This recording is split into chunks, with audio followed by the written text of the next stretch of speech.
Boa noite a todos, boa noite a todas. Eu sou o professor Douglas Murilo, sou o coordenador do curso de administração da FESP, né, Fundação Escola de Sociologia e Política de São Paulo. E eu primeiro quero agradecer a presença de todos e de todas nessa nossa live, na discussão que nós vamos fazer hoje, que é justamente sobre o que a Covid-19 veio ensinar para as organizações. E o que as organizações podem esperar do futuro após todo esse processo, essa pandemia, do que está gerando uma série de modificações estratégicas dentro dessas organizações, participação mais ativa durante a comunidade, etc. E como vai funcionar o nosso projeto, nossa noite de hoje?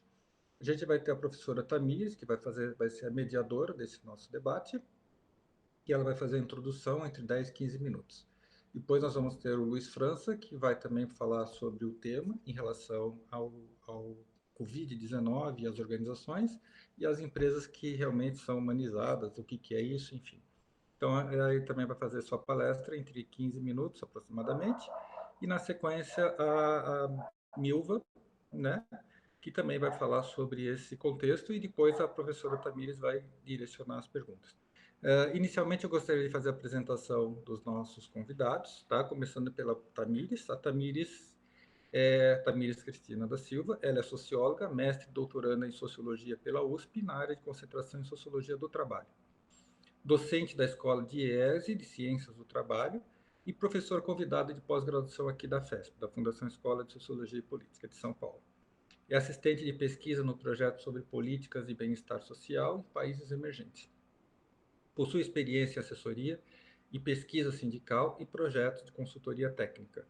Trabalha com os seguintes temas: sociologia do trabalho e sindicalismo, gênero, políticas públicas e metodologia nas ciências sociais.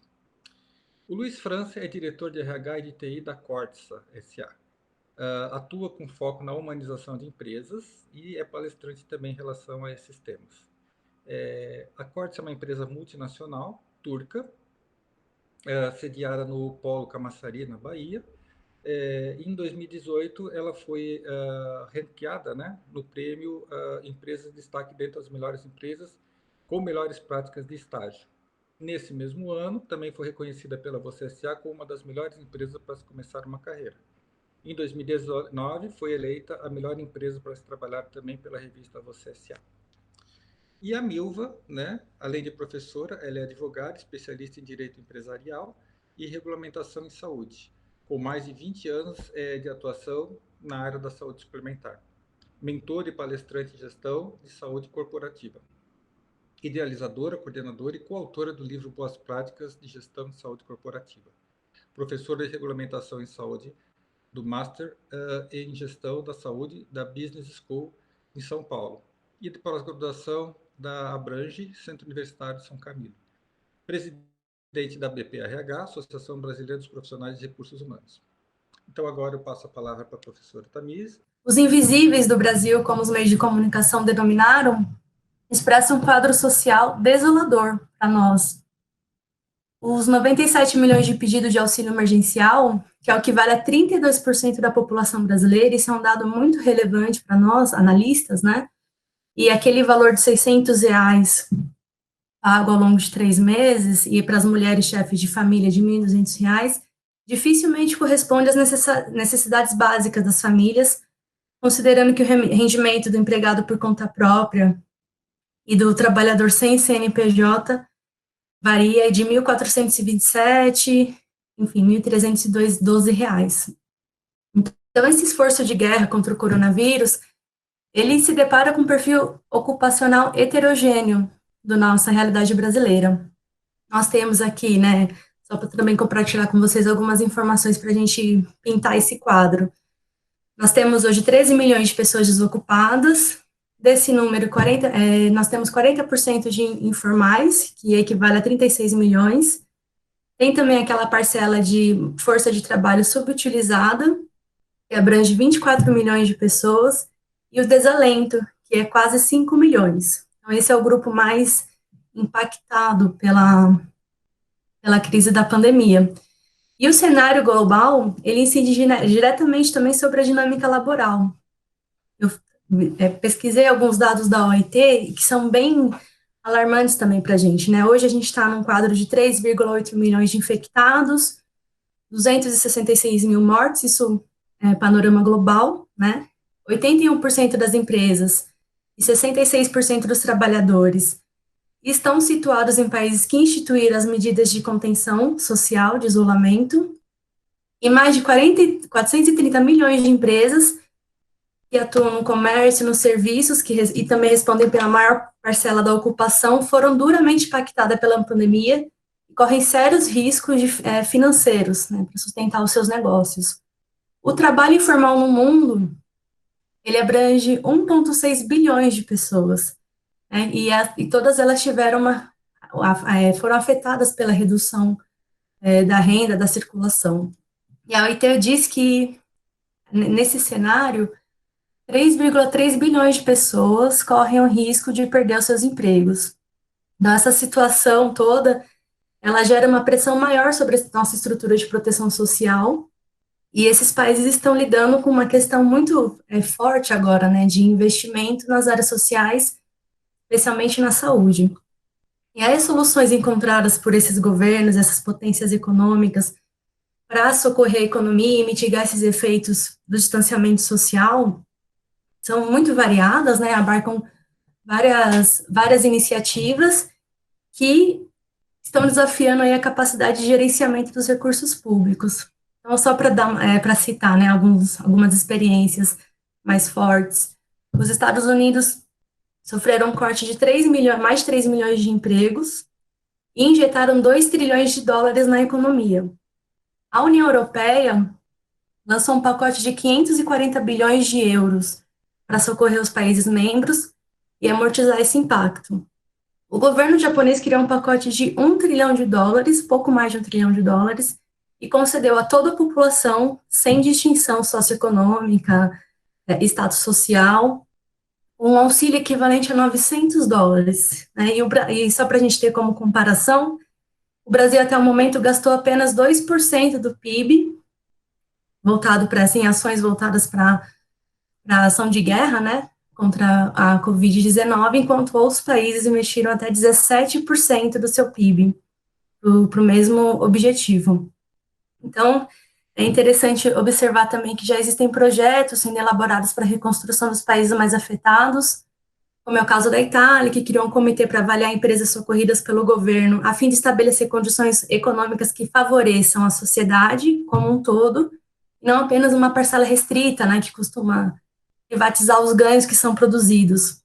Então, isso também é feito por um grupo multidisciplinar, e em que as pessoas estão colocando essas questões como uma reflexão mesmo, né, para mudar um pouco o padrão de utilização dos gastos dos recursos públicos.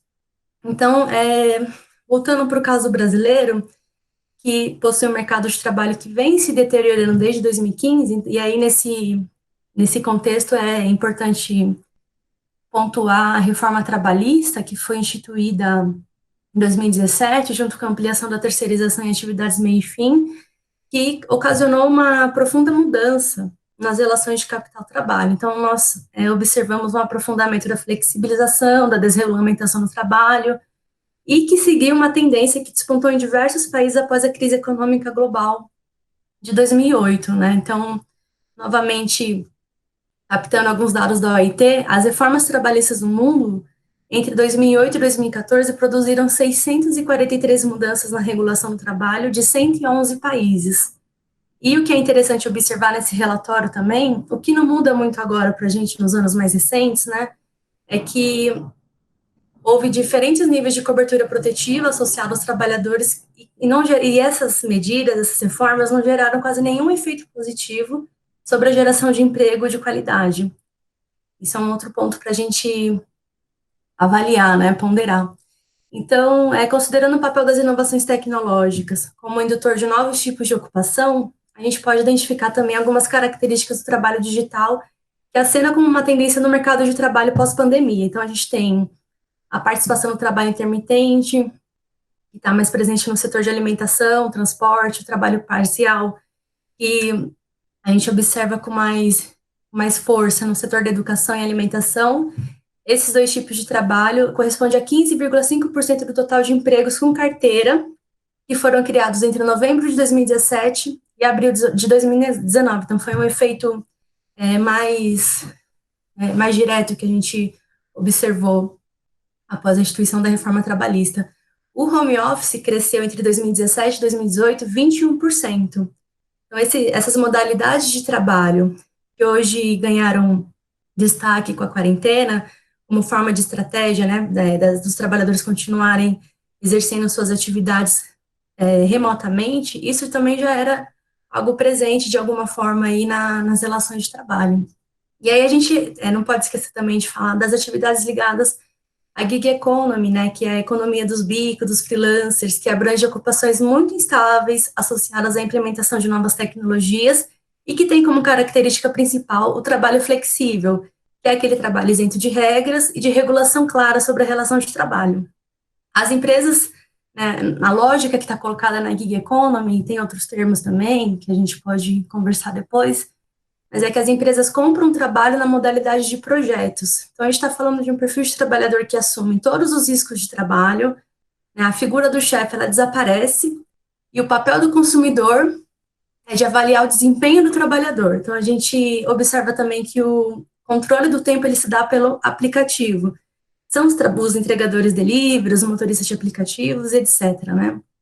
Por outro lado, do ponto de vista das organizações, a gente percebe que a globalização alimentou um ecossistema de empreendedorismo que favoreceu formas de organização do trabalho em rede, sendo a redução do peso da hierarquia tradicional uma das características que eu acho mais interessante, né? Principalmente falando da população jovem, essa questão da hierarquia é muito legal de ser discutida, né? Como o jovem encara essas mudanças, essa quebra de hierarquia mais tradicional no mundo do trabalho. E essas novas práticas organizacionais representam isso, né? Porque elas prevêem arranjos em redes de pequenos e grandes negócios, num sentido muito diferente do que a gente estava acostumado a ver naquele trabalho fordista, por exemplo. Então, nessas circunstâncias, as organizações apresentam formas multifacetadas de regras, normas, comportamentos, estrutura de governança, hierarquia, padrões de troca de informação, conhecimento, colaboração, todos esses elementos dinamizados em microinterações que nos levam a uma interpretação relacional sobre a experiência concreta, mas também simbólica do trabalho. E a sociologia já nos mostrou que categorias gerais presentes na percepção humana, como tempo, espaço, número, quantidade, relações e sentimentos, não são atemporais, tampouco universais. Com a categoria trabalho, isso não é diferente. Então, eu acho que eu gostaria também de dialogar com vocês aqui, é que se a experiência do trabalho ela se altera, isso é devido a uma alteração, né? Porque esse sentido dado a ele, ao trabalho, sofreu mudanças a partir do contexto social.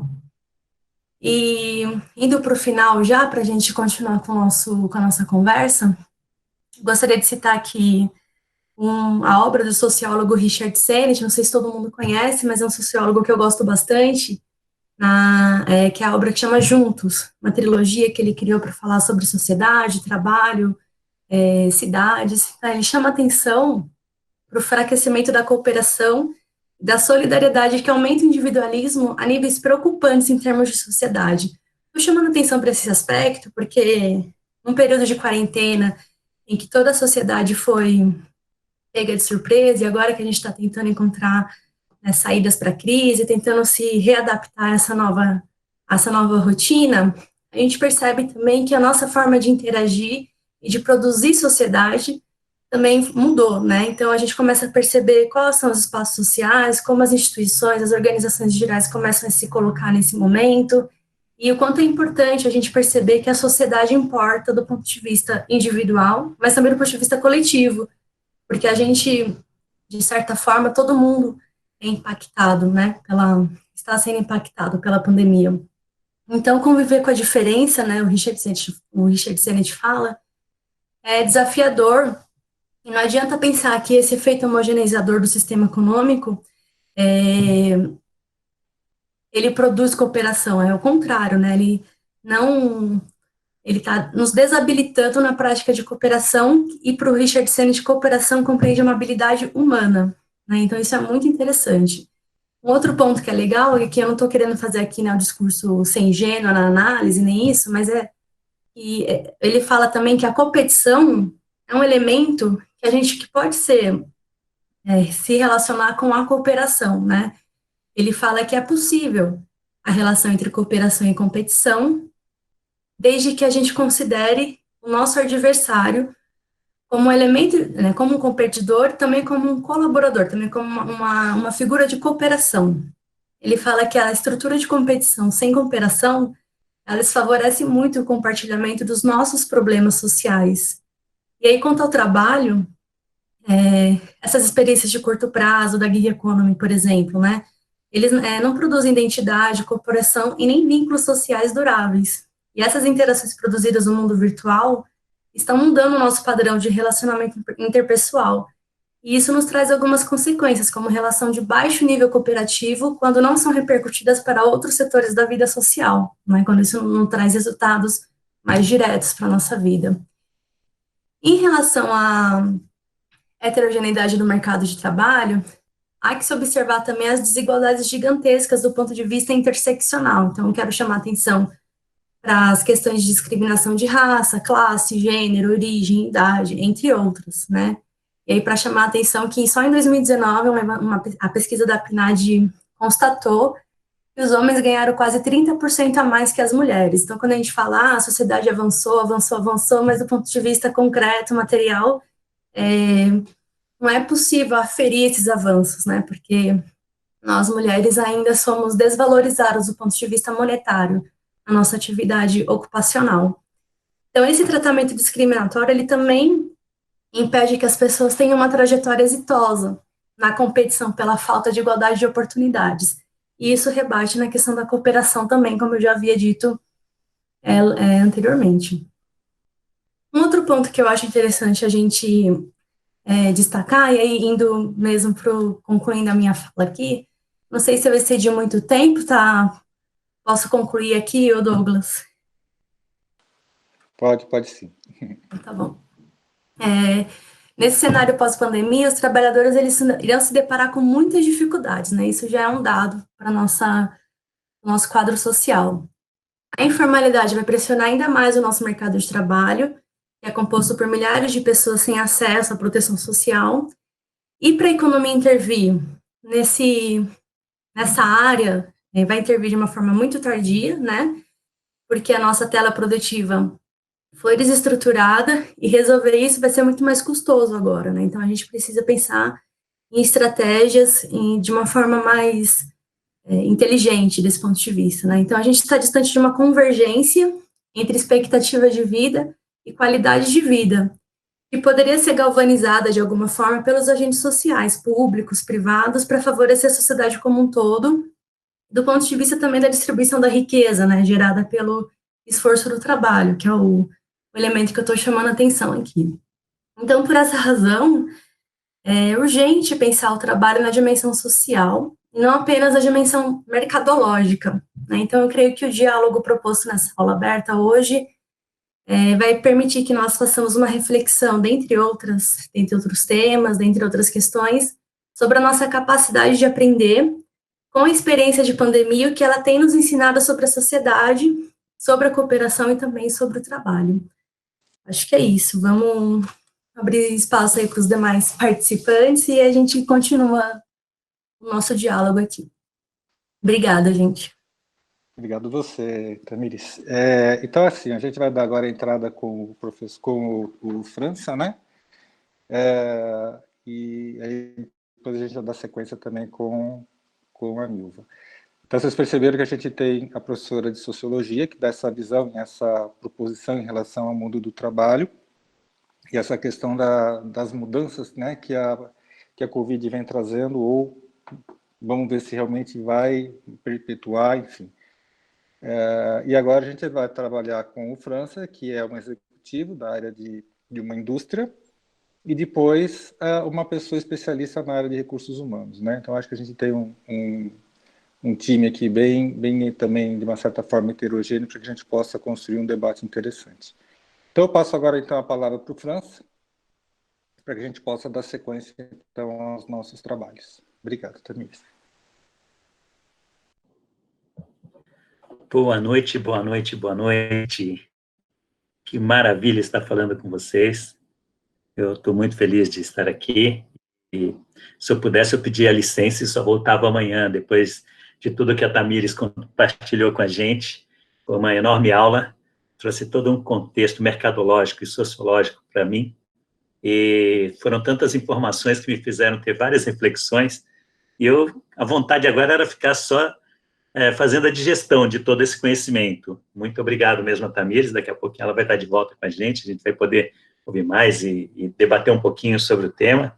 Daqui a pouco também vai estar a Milva por aí, mas eu quero aproveitar para agradecer, né? Agradecer, você chama ele de Douglas, eu chamo de Murilo, é um negócio estranho chamar ele de Douglas, porque eu o conheci como Murilo, né? E ele veio aqui, fez uma visita a nós aqui na Bahia, visitou as operações sobre muitas coisas, foi tudo muito legal, e eu vou tentar compartilhar e resumir para vocês aí um pouco dessa experiência que a Corsa traz. Mas eu também não posso falar de uma experiência de uma empresa em um momento tão especial, junto com a Fundação Escola de Sociologia e Política de São Paulo, a FESP-SP, vou chamar assim, tá certo? Vou usar uma sigla para ficar mais fácil. Não poderia deixar também de fazer o contexto de tudo isso. Porque quando eu fui convidado pelo Murilo para falar um pouquinho com vocês, eu também precisei fazer uma boa reflexão a respeito de por que nós somos nós somos quem somos e por que nós estamos no estágio que estamos enquanto empresa. É muito bom a gente poder celebrar. Recebemos no ano passado uma premiação como a empresa destaque do ano, a melhor empresa para trabalhar no Brasil, segundo a Você S.A. É um processo de avaliação muito rigoroso, bastante científico também, e eu achei fantástico tudo aquilo que eles nos ensinaram na trajetória, porque as pesquisas nos ajudam com isso, ajudam a olhar para um pouco de quem nós somos, né? Mas eu não posso só começar a falar de tudo isso sem entender que contexto de mundo é esse, porque as pessoas estão um pouquinho assustadas com essa história de Covid-19 e levando para esse momento da pandemia todas as culpas que podem acontecer no mundo, principalmente nos ambientes de negócios. E nós temos pessoas, nós estamos perdendo vidas e, sim, também estamos perdendo negócios. Mas deixa eu contar uma coisa para vocês que pode ser algo curioso, mas também é alavancador, porque eu trato esse processo de epidemia, da pandemia, como um acelerador de transformação da nossa sociedade, principalmente nesses ambientes empresariais. Por que eu trato isso como um acelerador? Eu vou tentar esclarecer para vocês. Porque, só para vocês terem uma ideia, se vocês pegarem, tem uma pesquisa da Century que diz o seguinte para a gente, eu adoro essa pesquisa, por todos os cantos que eu passo, eu falo sobre essa pesquisa, de 2000 até hoje, de fato era até 2019, eram 19 anos só, já devem, mais com essa pandemia deve ter sumido outras, a lista das empresas da Fortune, que são 500, 50% desapareceu, gente. Eu estou falando das maiores empresas do mundo, que deram tchau, saíram do mapa, ou desapareceram definitivamente, ou passaram a ser menores do que essas 500.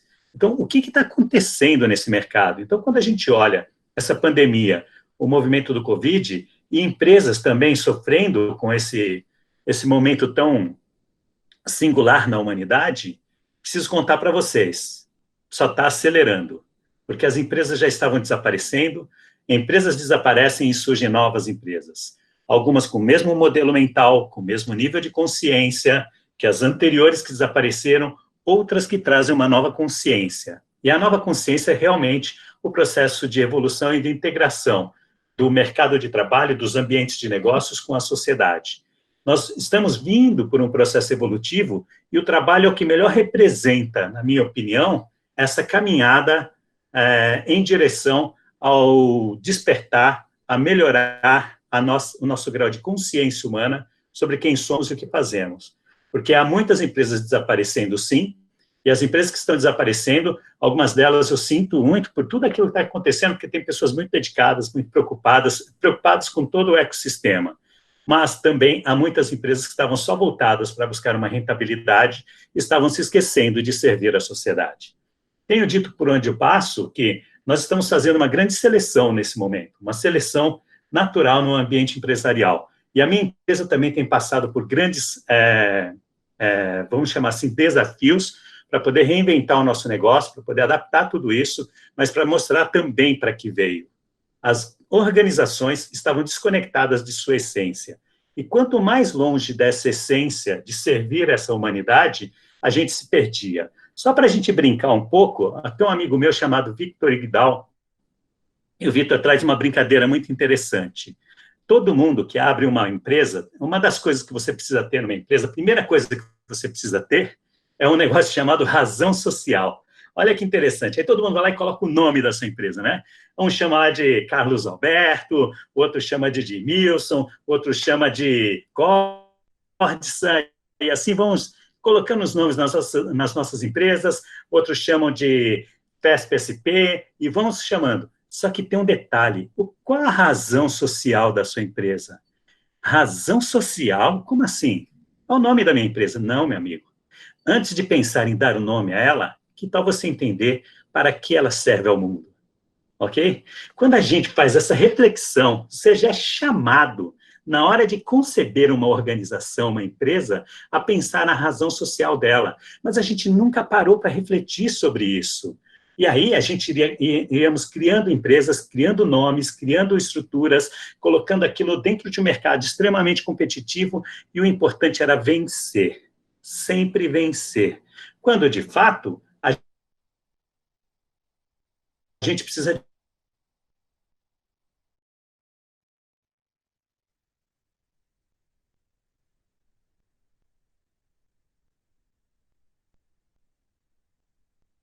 gente pergunta, para que a nossa empresa existe? E se ela deixar de existir hoje, que falta ela vai fazer para a humanidade? Porque se não fizer falta nenhuma, qualquer crise, não precisa de um Covid, tira ela do cenário. Pode não ser agora, mas vai tirar. Então, o que está ocorrendo no ambiente de negócios mundial é essa troca de novos modelos, porque a gente evolui assim como evolui o ser humano. Chegam as novas gerações, e as novas gerações que aparecem, elas vão trazendo novos conceitos, não porque eles pensam diferente apenas, porque aquilo que nós vivemos, nós passamos para a nova geração e nós queremos que eles estejam em estado de evolução superior ao nosso. Portanto, nós desenvolvemos as pessoas para um outro nível de consciência. É isso que a gente faz com nossos filhos. A gente faz um processo de educação diferente com os nossos filhos. Chegam dentro das organizações, a gente coloca as pessoas para serem os orientadores, para fazer eles trabalharem igual aos outros, como se fossem processos repetitivos. A gente precisa mudar isso. Então, já que temos um propósito para a nossa organização, esse propósito precisa servir a um ecossistema. Ecossistema onde a nossa empresa também está. Esse ecossistema, inclusive, tem os concorrentes. E outro termo que eu tenho brincado por aí é concorrente. O que é concorrente? Alguém que está realmente preso a mim, né? Concorrente. Nós estamos sendo nutridos pelo mesmo ecossistema. Nós estamos sendo nutridos pelo mesmo ambiente empresarial, ambiente de negócios. Então, não é importante eu entender como é que eu trato você bem, você me trata bem, porque nós estamos amarrados um ao outro. E se eu ficar disputando com você, batalhando contra você, isso não vai nos separar. Isso não vai levar você para longe. Então, nós precisamos ampliar o nosso nível de consciência e cuidar desse ecossistema como um todo. Cuidar dos fornecedores, porque eu conheço muitos ambientes de negócios que diz, faça a negociação e busque o máximo que você puder. Mesmo que você destrua quem está te fornecendo, quem está te nutrindo, tem alguma coisa errada no nosso pensamento empresarial. Isso a gente não pode mais permitir. Vamos tirar do nosso cliente tudo que a gente puder. Inclusive tinha aquele termo, né? Foco no cliente. É como se eu tivesse que atacar o meu cliente. Não, eu não tenho que atacar o meu cliente. É o foco do cliente. A minha pergunta é, qual a necessidade que essa pessoa tem que eu posso colocar o meu talento à disposição para servi-lo? Quando eu começo a entender a cadeia do ecossistema dentro de um propósito que seja servir algo para a nossa humanidade, isso muda tudo. Agora vem o terceiro elemento. O terceiro elemento é, que papel é esse que eu vou exercer com as pessoas que estão junto comigo? Como é que eu vou liderar essa transformação para que as pessoas que estão trabalhando dentro do meu ambiente, eles também sejam pessoas inspiradas por um propósito maior, por uma causa maior, e que esse trabalho tenha significado para as pessoas, um significado distinto e diferente. Então, quando a gente fala para as pessoas que nós precisamos fortalecer o nosso espírito de liderança para uma liderança humanizada, é porque as empresas sempre trataram pessoas como produtos descartáveis, com termos difíceis. Em crises, a gente corta a cabeça. Pensa num negócio desse, gente, cortar a cabeça? Não dá. Nessa aula eu preciso falar com vocês, que não dá mais para a gente ter essa linguagem. E essa linguagem é porque a gente pensa dessa maneira, porque a gente traz em milênios esse conceito de que se não serviu, corta a cabeça e joga fora. É isso que eu faço com seres humanos? Não, mas eu não cortei a cabeça de ninguém. Cortou sim, porque a mente dele saiu cortada nessa relação com você. Você como gestor, você como empreendedor, o que você faz para o ser humano que está ali no ambiente junto contigo? Como é que você cuida e como é que você preserva a vida dele? Porque nós somos propagadores de energia e nutrimos a vida das pessoas que vêm trabalhar no nosso ambiente. Eu posso enchê-los de energia boa, eles vão viver com energia boa naquele ambiente, voltam para os seus ambientes do lar, para a sua comunidade, levando essa energia e propagam.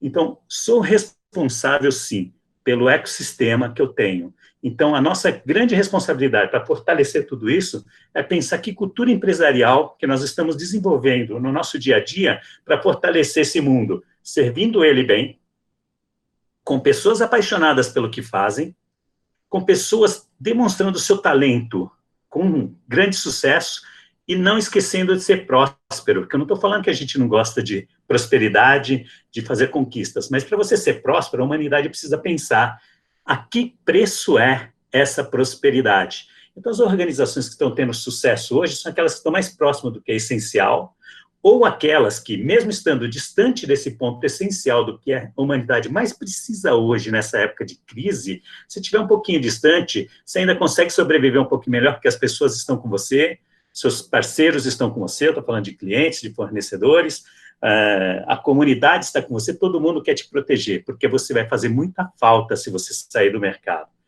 Fiz todo esse panorama para poder falar um pouquinho sobre que ambiente é esse que tem na Corsa, porque um dia nós descobrimos que o nosso ambiente era horrível, horrível, as pessoas odiavam trabalhar lá. Como é que pode ter um lugar onde as pessoas odeiam trabalhar? Quando você olha para as pesquisas no mundo, apenas 13% das pessoas, 13% no mundo, estão aí devidamente engajados, satisfeitos com seu ambiente de trabalho, loucos para trabalhar naquela empresa e doidos para fazer algo mais. Sabe por quê? Porque as pessoas estão sofrendo nos ambientes como nós construímos até hoje. Então, quando vem uma crise como essa, também a gente tem que fazer uma reflexão. Que empresa é essa que nós temos e como que ela está servindo as nossas pessoas?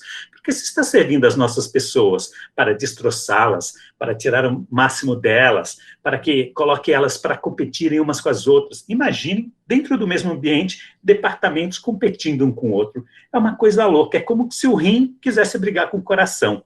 Não, eu vou pegar mais sangue, o outro, não vou tirar sangue, coisa...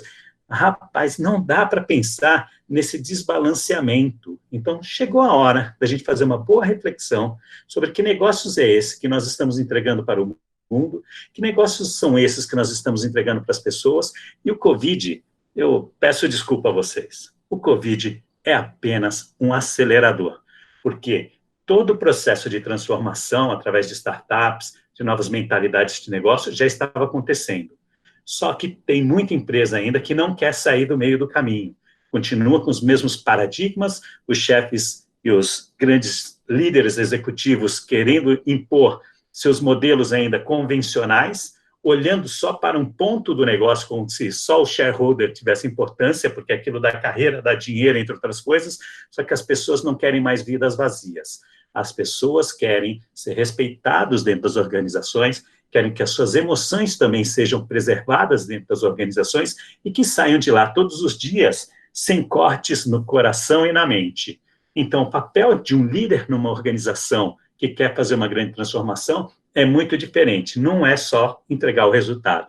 O papel um líder numa organização que quer engajar pessoas e servir a sociedade, ele tem que estar preocupado que essas pessoas vão para casa. Lá na Corte isso funciona assim, sabemos. As pessoas vão para casa todos os dias. E a nossa missão como líder, sabe qual é?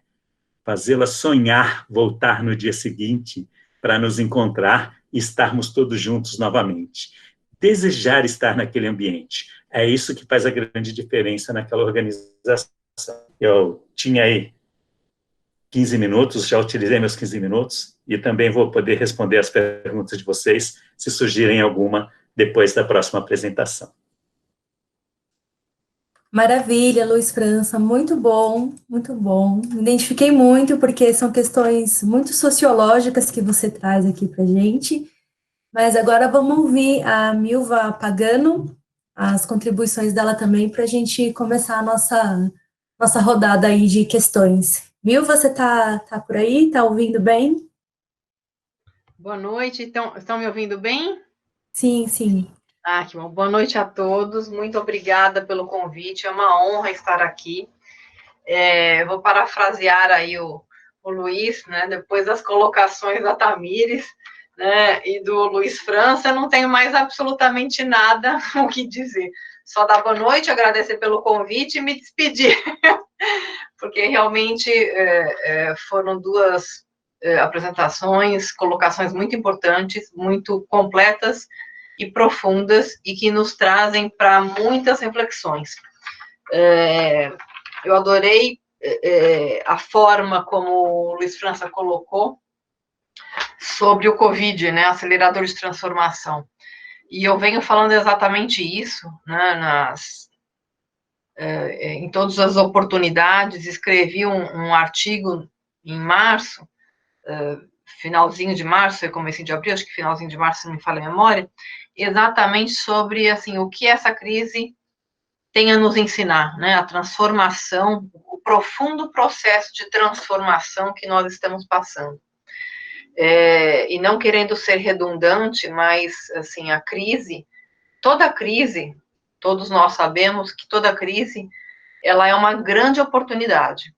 Então, de transformação, de reflexões, de retomadas, de resgates. Então, essa pandemia, ela veio justamente no momento, né, em que a humanidade precisava dela.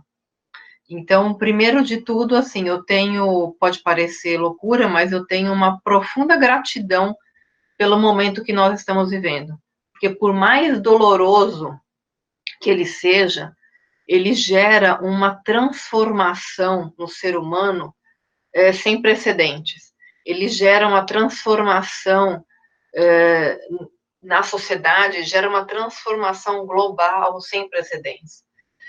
Hoje eu estava mais cedo, agora no final da tarde, numa reunião de escola da minha filha, virtual também, porque agora a nossa vida virou toda virtual, os nossos encontros, as nossas conexões, e eu achei muito interessante.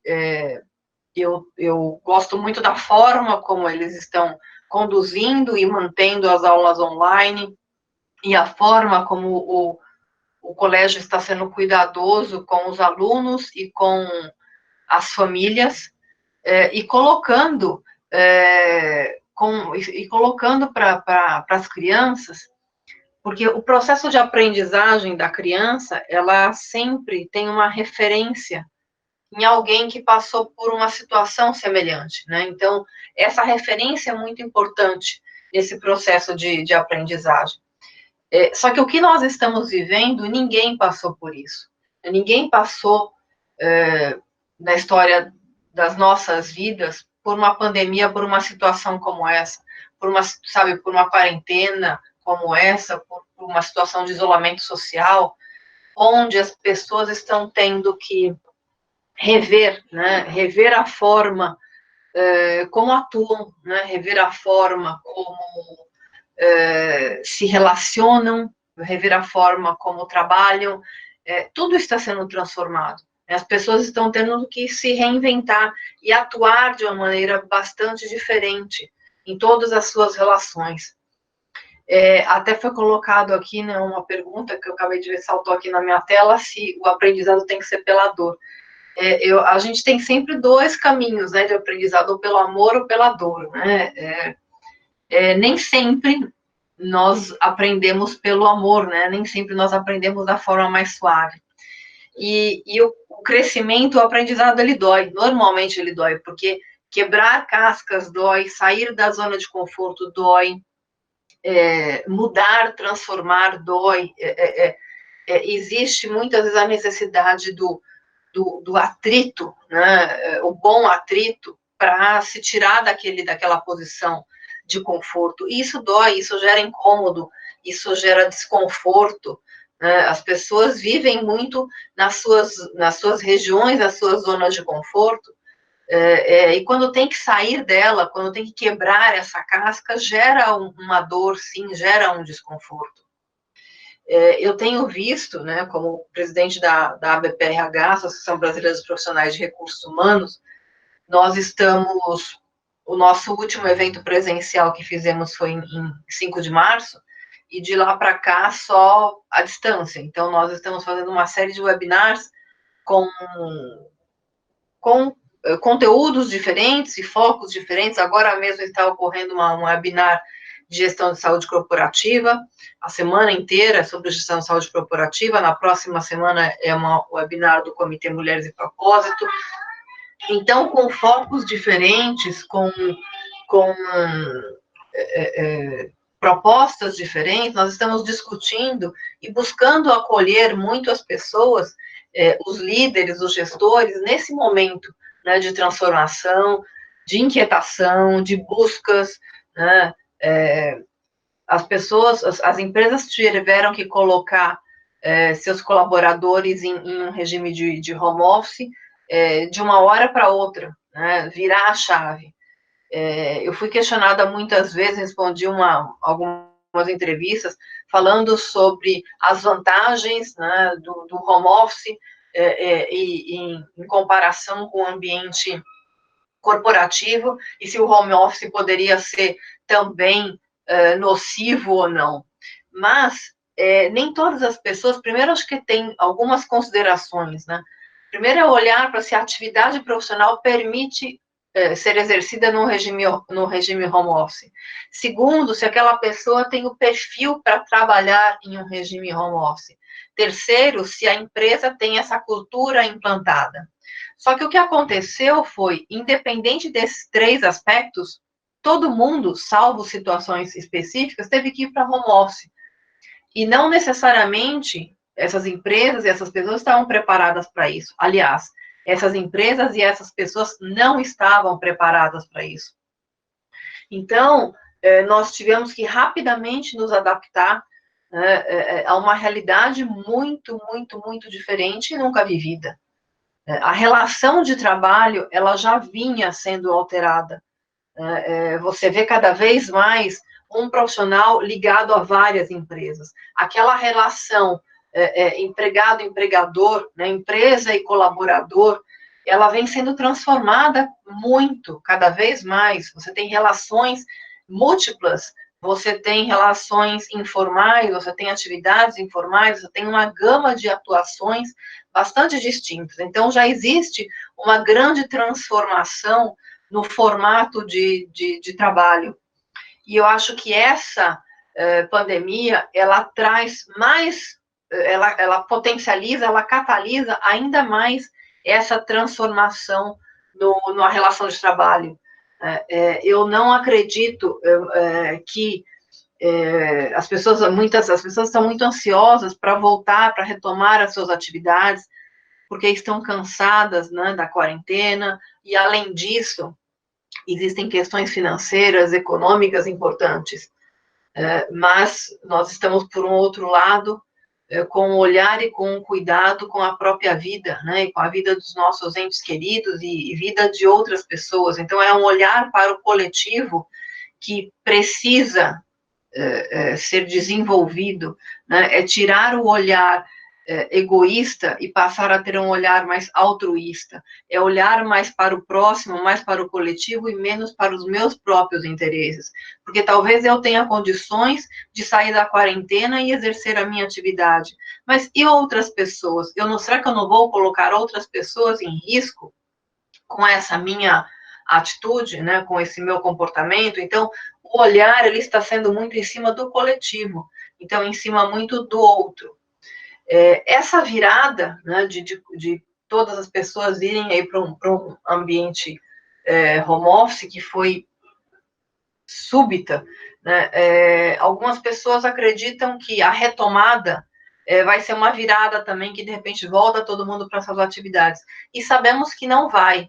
Primeiro, porque não será possível, por questões de saúde, que voltem todos de uma vez, né? Nós teremos ondas, nós teremos campanhas, né, para que isso aconteça, nós teremos atividades diferenciadas, as empresas já estão trabalhando nos seus planos de retomada, né? Muitas atividades vão sofrer alterações, política de transporte vai precisar alterar, né, o fretado vai continuar existindo, mas vai passar por uma alteração, com cuidados, com a higienização, muito atentos, né, muito detalhistas, que antes não existia. Equipes de saúde e segurança do trabalho serão extremamente demandadas nesses cuidados dentro do ambiente corporativo, um distanciamento, né? Nós vamos ter aí um distanciamento social das pessoas dentro das corporações, que não poderão ficar tão próximas, né? Eventos não vão poder continuar acontecendo da mesma forma como antes, as aglomerações. Então, algumas pessoas não poderão voltar para um ambiente corporativo, vão ter que continuar exercendo suas atividades em um ambiente home office por muito mais tempo. Em saúde, quando a gente fala em gestão de saúde corporativa, né, existe um primeiro passo, que é conhecer o perfil de saúde dos colaboradores para implantar qualquer tipo de programa de gestão de saúde dentro das empresas. Hoje em dia, nós já estamos falando em identificação do perfil de saúde da comunidade. Por quê? Porque quando você vai implantar um plano de retomada, você tem que conhecer em que cenário que aquela pessoa está inserida, se ela vive com pessoas que estão no grupo de risco, ou em que localidade ela está. Muitos aspectos vão ter que ser avaliados para trazer as pessoas de volta para o ambiente corporativo. E quando essas pessoas voltarem, elas voltam de uma maneira muito diferente também, porque elas viveram uma experiência nunca antes vivida, e cada um absorveu essa experiência e se impactou por essa experiência de uma forma única, individual, pessoal. E esse olhar será necessário também, esse acolhimento para as pessoas será necessário. Luiz França bem colocou sobre a questão da humanização, a humanização no trato às pessoas, a humanização na gestão, a liderança humanizada. Em recursos humanos, assim, eu acho tão absurdo a gente falar em humanização em recursos humanos. Recursos humanos é uma área que ela deveria ser a mais humanizada possível. Agora, a partir do momento que a gente fala em recursos humanos, já deixou de ser humanizada, né? Porque a gente está colocando a pessoa como um recurso. Então, fica meio contraditório, recurso e humano, né? Então, esse olhar, esse acolhimento, esse cuidado com a pessoa, ele é necessário. E isso é fundamental, né? Essa humanização. Eu acho que estamos passando por um processo de humanização, porque, de repente, todos ficaram guardados as devidas proporções na mesma situação, né, no mesmo nível, né? Estão todos passando pelo mesmo problema. Então, deixou de existir aquelas grandes diferenças entre as pessoas. É claro que existem as diferenças reais, mas aquelas diferenças imaginárias das pessoas, por puro ego, se acharem melhores ou piores umas que as outras, e se sobreporem umas às outras, isso está sendo obrigatoriamente revisto. As pessoas estão tendo que parar e olhar, porque indiferente da situação de cada um, estão todos com a limitação do ir e vir, com a limitação das conexões, com medos, com dificuldades, com receios. Nós tínhamos, antes do início da pandemia, já um problema seríssimo, e que provavelmente seria o grande foco de atenção no momento, que é a questão da depressão e das doenças mentais na nossa sociedade, né, que isso vinha aumentando cada vez mais. Eu acho que o foco só não está nisso agora porque estamos na pandemia, então o foco está na pandemia.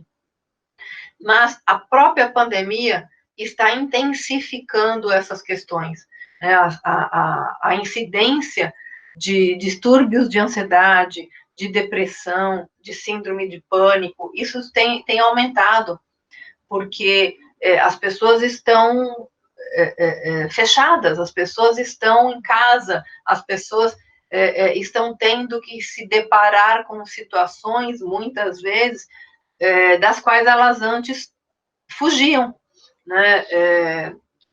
Até de relacionamentos familiares, até de questões pessoais, íntimas. Então, sim, concordo com o Luiz França, Covid é um acelerador da transformação, e concordo, é um acelerador da transformação humana, é um acelerador da transformação social, e eu acho que, como eu coloquei no começo, temos aí uma grande oportunidade dessa transformação efetiva, né, eu faço uma comparação de que nós estamos passando em um túnel, e eu, particularmente, eu acredito que nós vamos sair do outro lado do túnel de uma forma bastante diferente da forma como nós entramos nesse túnel.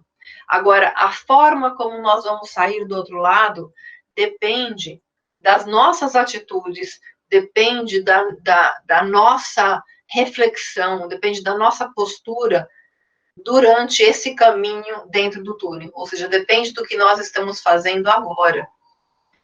Então, este olhar mais humanizado, essa atitude mais altruísta e menos egoísta, desenvolver mais um sentimento de gratidão por aquilo que nós temos nas nossas vidas, e trazer essa energia da gratidão, que é a mais forte que existe no universo, para que ela contamine o cenário onde nós estamos e as pessoas com as quais nós nos relacionamos. A gente sair da reclamação, em vez de deixar de olhar para aquilo que está faltando, de reclamar daquilo que está faltando, e olhar e agradecer aquilo que todos nós temos. Então, essa eu acho que é uma visão mais positiva que nós precisamos manter e fomentar, como em todos os ambientes, em todos os lugares onde passamos, onde estamos. Nós estamos, eu acho que, por incrível que pareça, dentro de uma... Desculpa te interromper, mas é só para dizer que a gente já excedeu um pouco dos 15 minutinhos. Se você puder ir concluindo o pensamento, claro. Tá bom? Porque vai ter uma rodada de perguntas, acho que a gente vai ter a oportunidade de ouvir você um pouquinho mais. Perfeito, vou concluindo. Desculpa, eu estava cronometrando aqui, mas eu me perdi no relógio. Então, assim, nós estamos com uma oportunidade muito grande de transformação, sim. E eu achei muito interessante a colocação do Luiz França também sobre razão social. Eu sou advogada, então, assim, muito habituada com a razão social, e tenho um outro olhar para a vida, como já estou compartilhando aqui com vocês, mas eu nunca, confesso, Luiz, nunca parei para pensar na expressão razão social da forma como você colocou. Então, eu achei bárbaro, e eu desde já vou pedir a sua autorização para utilizar o que você colocou, porque eu achei bárbaro isso. Eu acho que realmente as empresas precisam pensar na sua razão social verdadeiramente. Para que elas existem, né? Para que elas foram constituídas? qual que é o legado que elas deixam, qual é a função delas dentro da sociedade. Bom, vamos para os debates, como a Tamiris colocou, acho que já temos várias perguntas, mais rico a gente continuar no debate. Mais uma vez, muito obrigada pelo convite, obrigada por essa oportunidade de estarmos aqui juntos. Obrigada, Milva, ótimas colocações. E no momento nós temos 6 perguntas do público aí mais sistematizadas, e eu vou tentar unir com o que eu também gostaria de interpelá-los sobre para tentar convergir as nossas temáticas, que eu acho que não precisa fazer nenhum grande esforço para isso, porque elas super estão conectadas. Para o Luiz, eu queria, sendo bem objetiva, né?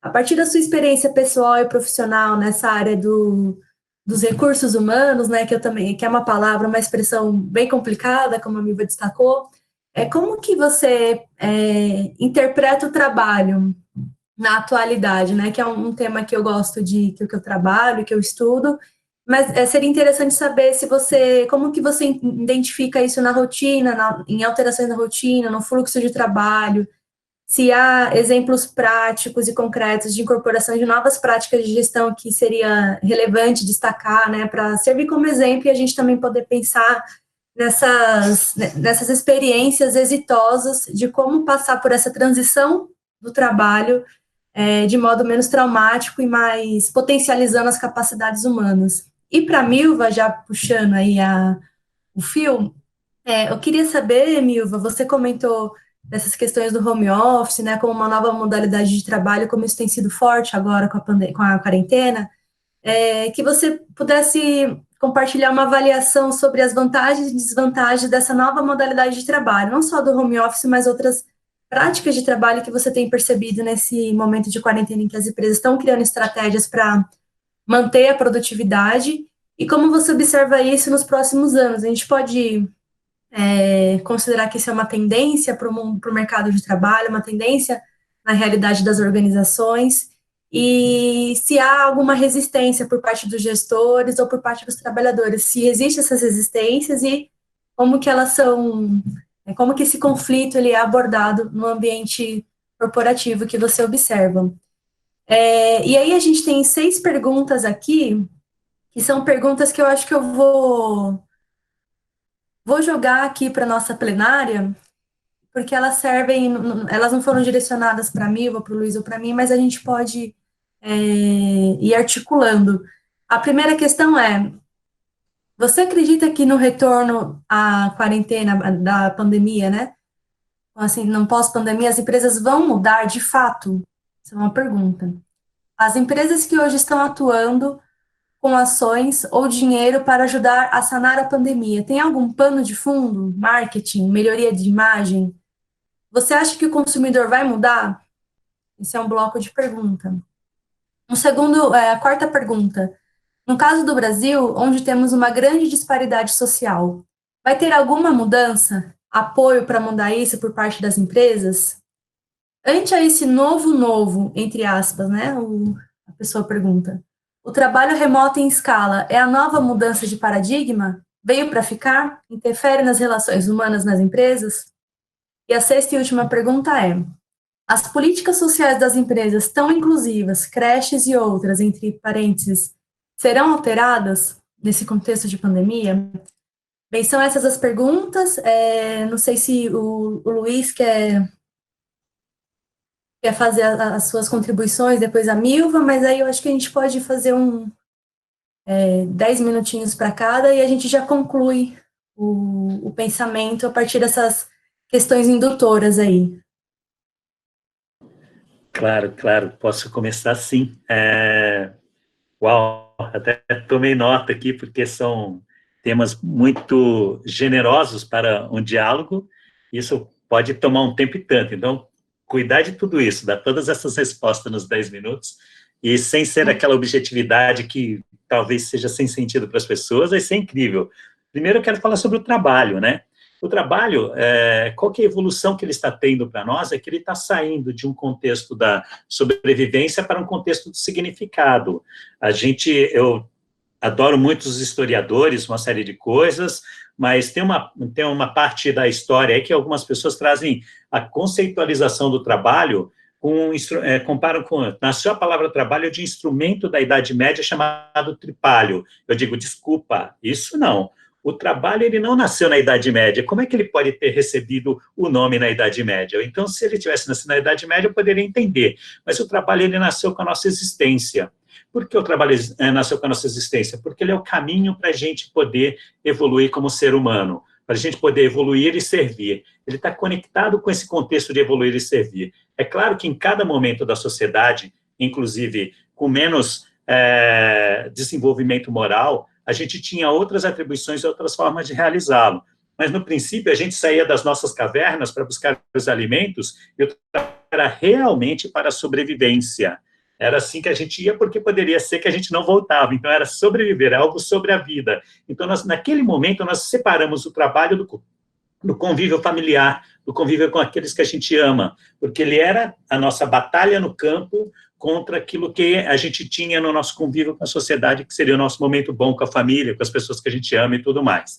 Então, essa evolução de ir para lá, para poder vencer esses animais, buscar os nossos frutos e tudo mais, nós estamos desenvolvendo ferramentas. Olha só que as competências que a gente fica querendo, as pessoas de RH vêm querer organizar como competência de gestão, essas coisas todas hoje, isso já tem há muito tempo. A gente já se desenvolvia desde o princípio. A cada nova etapa, a cada novo desafio, a gente se torna um ser melhor. Só que a gente teve também que ter uma melhora na nossa consciência, no nível de consciência, para chegar onde estamos. Então, quando a gente fala de trabalho, eu acho que o trabalho, ele, inclusive, ele é o caminho para fazer a transformação na sociedade.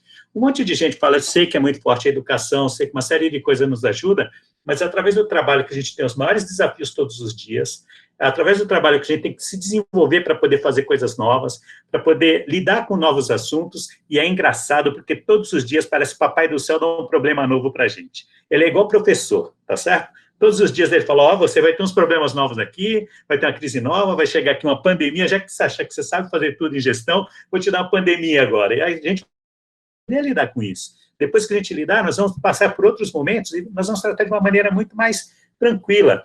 Quando a gente pensa, é outra pergunta que fala, se as empresas vão mudar, não tem jeito de não mudar, porque nesse processo evolutivo, onde a gente melhora a nossa consciência, o nosso conceito moral, porque o trabalho tem que servir para fazer o bem. A humanidade tem feito muitas coisas para as pessoas, levar as pessoas para o meio ambiente numa fábrica, eu não sei ainda se estou fazendo um bem, porque tudo isso que eu faço hoje será questionado daqui a 100 anos. Como nós questionamos o que as pessoas fizeram nos ambientes de trabalho há 100 anos atrás. Mas a gente vive a realidade de hoje como se ela fosse o fim. E não é. Uma pessoa que estava lá em Paris, datilografando, uma máquina de datilografar, um instrumento extremamente moderno no passado, essa pessoa que estava lá fazendo isso há anos atrás, não pensava que um dia ela iria estar dentro do mesmo ambiente com um tablet na mão. Você entende? Naquela época, ela era a melhor datilógrafa do mundo, e o poder estava ali, porque era tudo aquilo que tinha. E nós tivemos vários momentos, as ascensoristas em Nova York pararam em Nova York, porque nós tivemos uma grande manifestação e ninguém conseguia subir em andar nenhum nos prédios, isso em décadas passadas. Só que hoje, todo mundo entra e pensa assim, para que eu tenho um ascensorista dentro de um elevador? Apertar esse botão. Tudo foi modernizado, tudo vai ganhando novas formas, e o trabalho vai acompanhando também essas novas estruturas. E quando a gente fala de empresas que ajudam, sim, eu acredito que as empresas fazem por bem querer, sim. Não é, se você estiver fazendo só para poder fazer um marketing nesse momento, poxa vida, então vai ser pouco duradouro, porque ainda vamos fazer uma reinvenção dos negócios. Imagine você um dia inventar um negócio para poder tirar as pessoas que vivem na rua. Tem pessoas que vivem na rua aqui em Salvador. Se eu montar um negócio, uma panificadora para tirar as pessoas da rua, e só contrato pessoas da rua, os meus métodos de contratação de hoje não vão funcionar. Os documentos que eu peço, os testes que eu faço, todas as ferramentas que eu utilizo, elas são excludentes, não vão incluir essas pessoas, porque essas pessoas não têm os documentos, não têm essas... Como é que eu contrato esse cara? Então, a gente ainda vai ter que fazer uma revisão sobre as nossas práticas sociais para entender que tudo aquilo que a gente faz hoje não serve ainda para a sociedade, porque ela não acolhe a sociedade. E não adianta eu ser bom se não serve para ninguém, entendeu? Eu costumo dizer para as pessoas, não adianta você ser o mais talentoso se isso não serve para nada. Pergunta como é que você vai servir o mundo. Porque, volta a dizer que nós temos 2 pontos essenciais da nossa evolução: evoluir e servir. Isso você vai evoluir, você vai fazer isso todos os dias. A pergunta é, quando é que nós vamos aprender a servir? Fazer o bem à humanidade, fazer o bem ao nosso entorno. Se o consumidor muda, já está mudando. Os jovens de hoje, eles não aceitam mais as características e os produtos que a gente servia no passado. As pessoas de 60 anos têm hábitos de consumo diferentes das pessoas de 20 anos. 50% das pessoas de 20 anos não querem mais os produtos se eles não tiverem uma noção da origem, coisas nesse sentido. Então, isso está mudando. Então, aquelas pessoas que ainda vendem, porque ainda tem um vasto mercado ainda, nós estamos falando de bilhões de habitantes, milhões de pessoas que são consumidores, eles ainda conseguem vender, mas esse mercado está se fechando, então todo mundo precisa se reinventar, não é o consumidor que vai mudar, são as novas gerações que já chegam com outra opinião sobre tudo isso.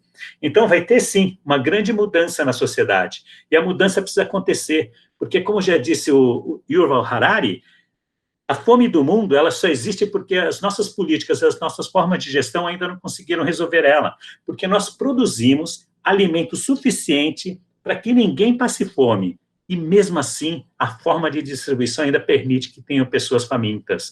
Então, a gente vai ter que repensar tudo aquilo que a gente faz, os problemas que a gente está tendo hoje com as pessoas à beira, na margem dessa sociedade, elas não estão sendo incluídas porque nós ainda não fizemos o redesenho dos conceitos. Como eu disse, eu posso desenhar uma empresa simplesmente para tirar as pessoas da rua e não querer ficar dando alimento ou cesta básica para ele. Eu posso fazer um negócio que entre dentro do ecossistema para poder resolver o nosso problema social. A cada dia nós podemos fazer grandes transformações.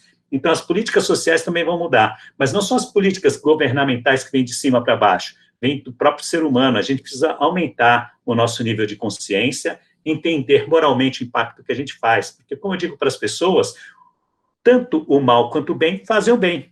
A diferença é que o bem, ele faz o bem para todo mundo. E o mal, como a gente chama, a pessoa que o faz, ele acha que ele está fazendo bem, mas não é para todo o coletivo. É o bem para ele ou para um grupo específico, mas é o bem na perspectiva dele. O que está errado nele? O pensamento, que não consegue entender a necessidade social e o que vai para todos. Então, é isso aí, fazer o bem de forma definitiva, é o que a Roseli está trazendo de sugestão. E é isso mesmo, o bem que realmente impacte essa sociedade. A gente tem horas que a gente tem que parar para poder respirar, entender que mundo é esse que nós estamos construindo. Se eu quero esse mundo para os meus filhos, eu tenho que querer esse mundo para todas as pessoas na humanidade.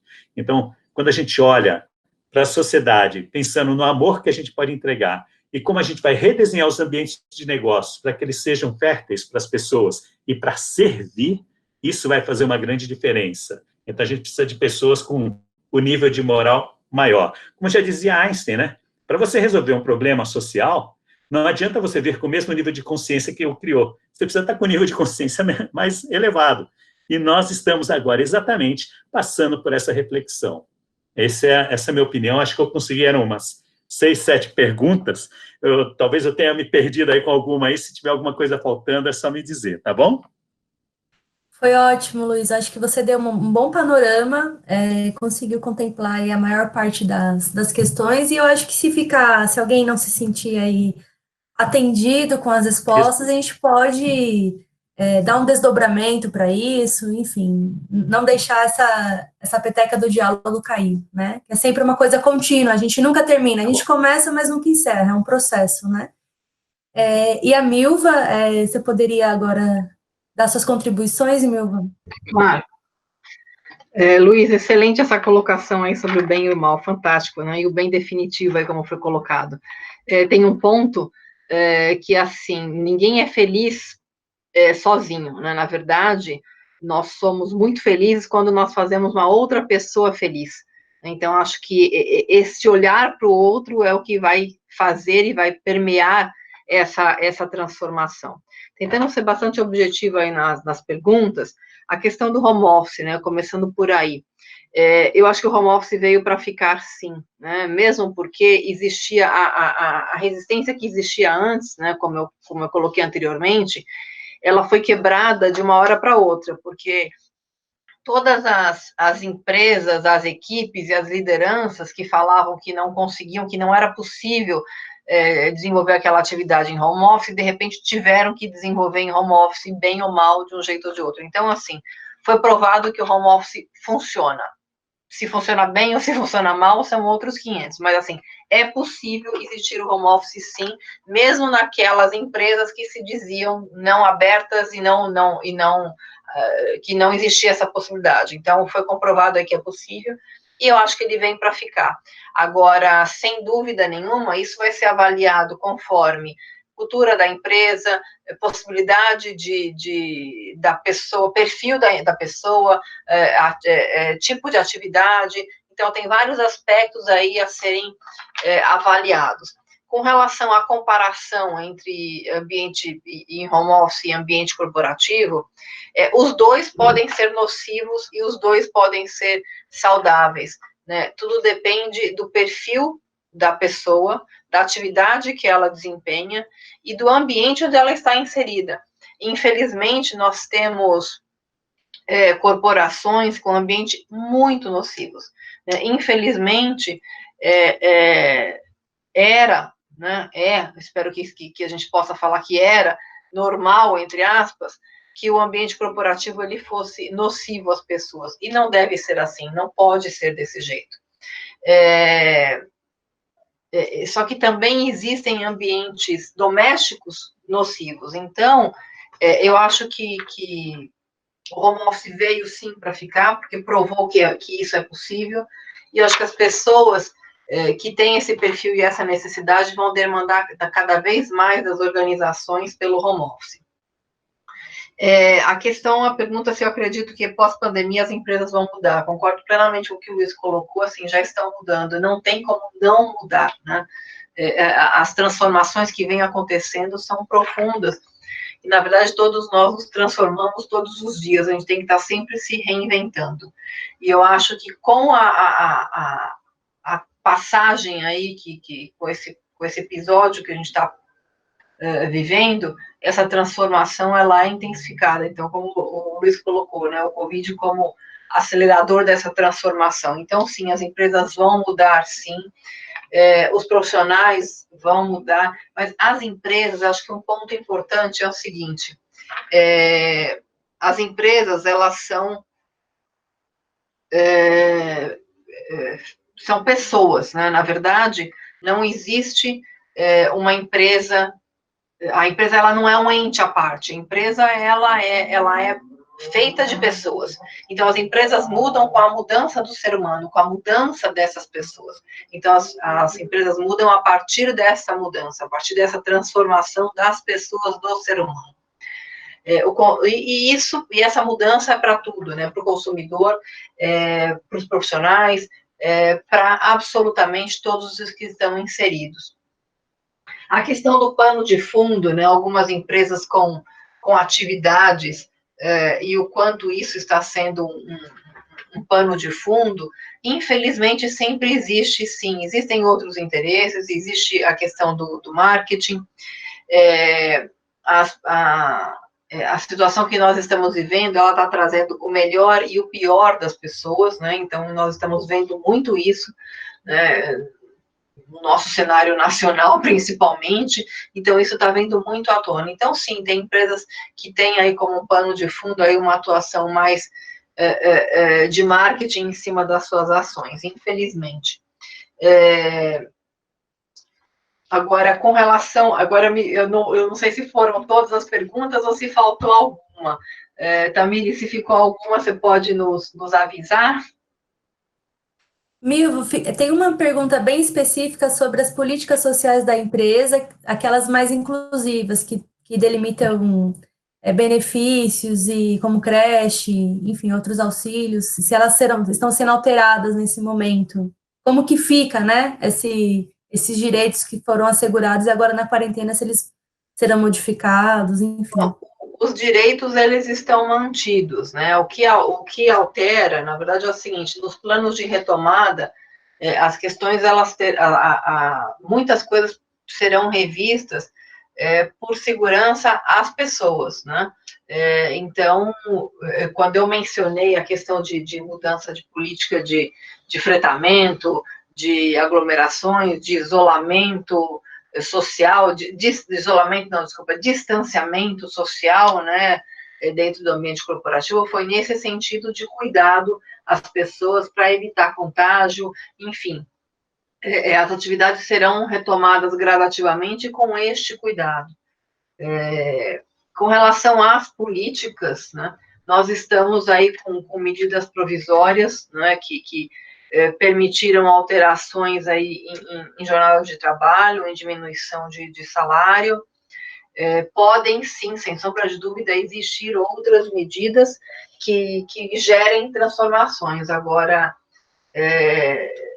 nenhum ato poderá ser inconstitucional, né? Então, direitos constitucionalmente garantidos não poderão ser revistos aí por medidas provisórias. Mas nós estamos, assim, mais do que nunca, eu acho que nunca foi tão volátil e incerto, né? Realmente nós estamos vivendo um momento de grandes incertezas e indefinições. Tá certo. Posso Oi, Luiz. fazer uma Claro. contribuição nessa Claro. das políticas? Tem uma mudança que nós vamos ter que encarar. As empresas agora, com essa história do home office, ela também está... Porque o modelo de empresa que nós temos hoje é um modelo do século XIX, gente. A gente sempre tem que pensar nisso, esse modelo de indústria que leva todo mundo para um determinado lugar, aquelas coisas todas. Agora nós estamos entendendo que, peraí, a empresa pode ir para a sociedade, olha só, não é mais empresa, eu até falei um dia desses numa live nossa, empresa como se estivesse preso, né? Empresa, você prende as pessoas dentro daquele ambiente. Agora nós vamos poder levar as pessoas para dentro da sociedade, para os seus lares, para outros lugares, e as pessoas podem trabalhar de onde quiser, como também tem uma outra mudança que deve acontecer, porque lá no século XIX a mulher não estava ativa como está hoje no mercado de trabalho. Então, o desenho das empresas não considerou as mulheres, não considerou essa integração com a necessidade que toda a sociedade tem. Então, que tal também a gente começar a pensar essa história de levar creche para dentro da empresa? Eu estava até pensando, por que não levar escola com os filhos para dentro da empresa? Por que não pode ter esse ambiente integrado? E, ao contrário da gente ter um ambiente da sobrevivência, que você vai lá para buscar vida e volta para viver, então, por que não a gente viver agora dentro desses ambientes empresariais e em casa, num misturado que seja muito bom?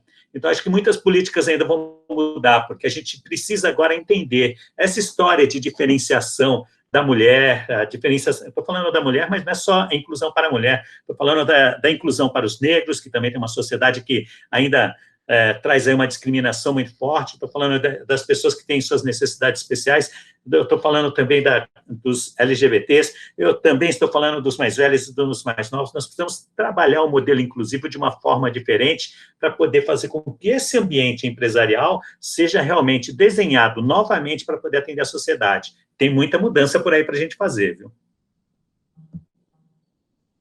Muito bom. Eu queria dar um recado para o público que está nos assistindo, que a organização da aula aberta está pedindo para avisar que a gente está disponibilizando um link no Dropbox, e aí a gente vai divulgar o material, as referências que a gente comentou aqui na aula, e só não vou mandar isso por e-mail porque a gente não tem e-mail de todo mundo, mas aí foi uma forma que nós encontramos para compartilhar esse material, tá bom?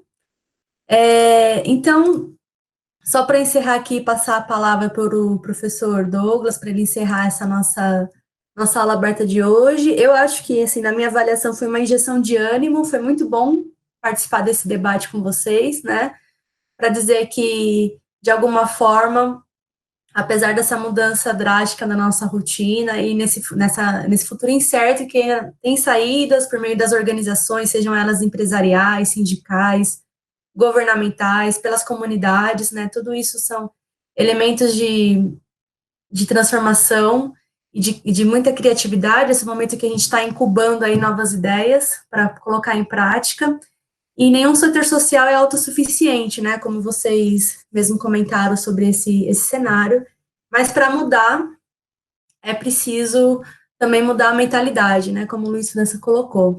E aí eu acho que é importante a gente capturar esses elementos chaves para pensar numa recuperação sustentável da sociedade, né, porque se há ainda uma margem de atuação em que a gente pode intervir, se a gente pode reconhecer isso, acho que a gente deve também fazer com um objetivo, com um propósito que possa fazer bem para todos.